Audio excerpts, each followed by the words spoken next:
I'd like to do a quick introduction into grounding activities.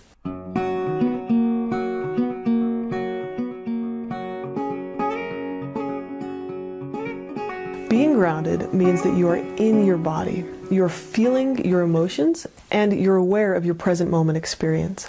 It also means that you're feeling responsible for your safety and well-being. Grounding is an important therapeutic approach for managing anxiety, flashbacks, symptoms of post-traumatic stress disorder, and for improving your mental health. Grounding strengthens your parasympathetic response.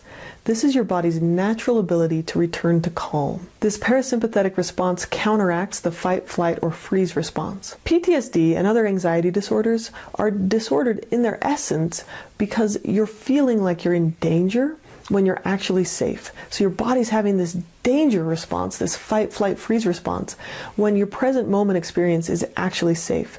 And that's one reason why they're disordered. Anxiety is often about worries about the future, what might happen. And depression is often about discouragement about the past.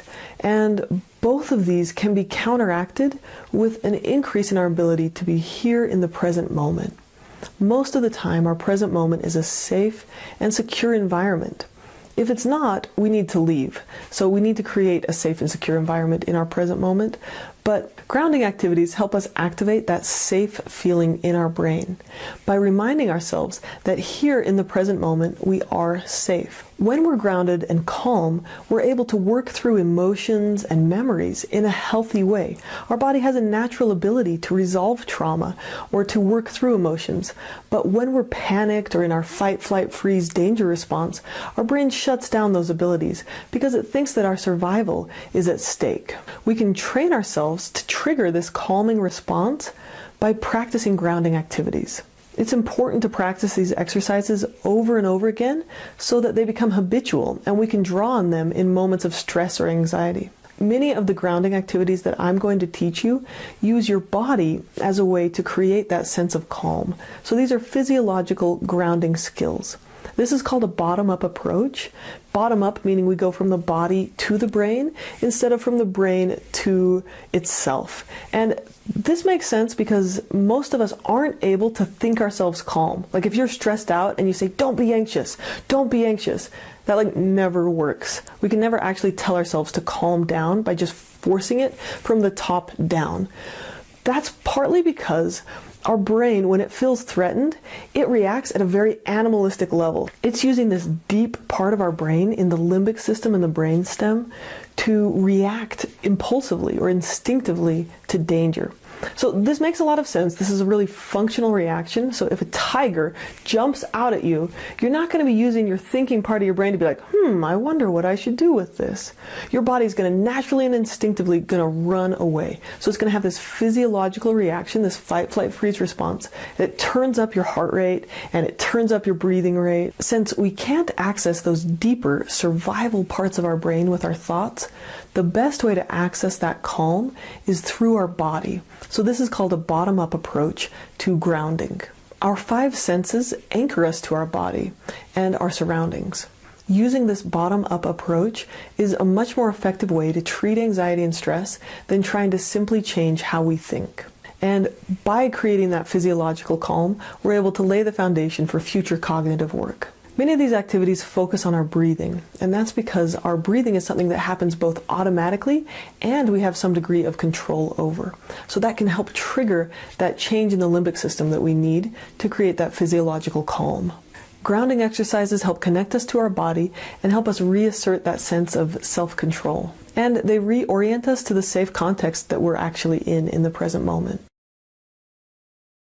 One of the ways that we gain confidence in our ability to use these grounding exercises is by doing a check-in before and after the exercise. And one way to do that is to do a quick scale. So before you do a grounding exercise, scale your anxiety on a scale from 0 to 10. And then do your grounding activity, and then just check in with yourself again afterwards and put yourself again on the scale from 0 to 10.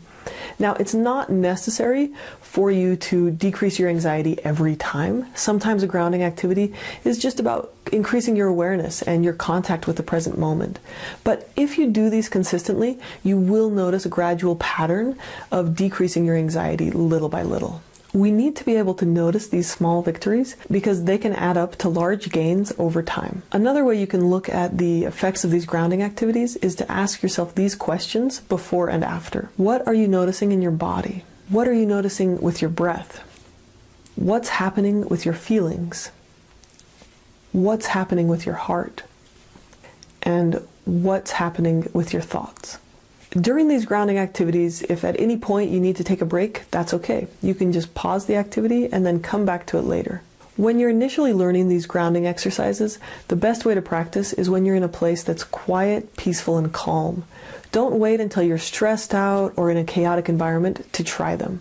And again, it's important to practice these activities every day for a few weeks before trying to practice them in a stressful environment. The more you practice them, the more habitual and instinctual they'll become. And you can actually train yourself to calm your body down with just a thought or a word. As you get better and better at grounding, you'll increase your confidence and ability to create that physiological calm even when you're in a stressful situation. And you can gradually use your skills in more and more difficult situations to maintain that sense of calm that we all need to feel safe and happy. Over the next couple of months, I'm making a bunch of grounding videos. I hope they're helpful for you. Take time to practice them, and please like, comment, and subscribe. Thanks for watching, and take care.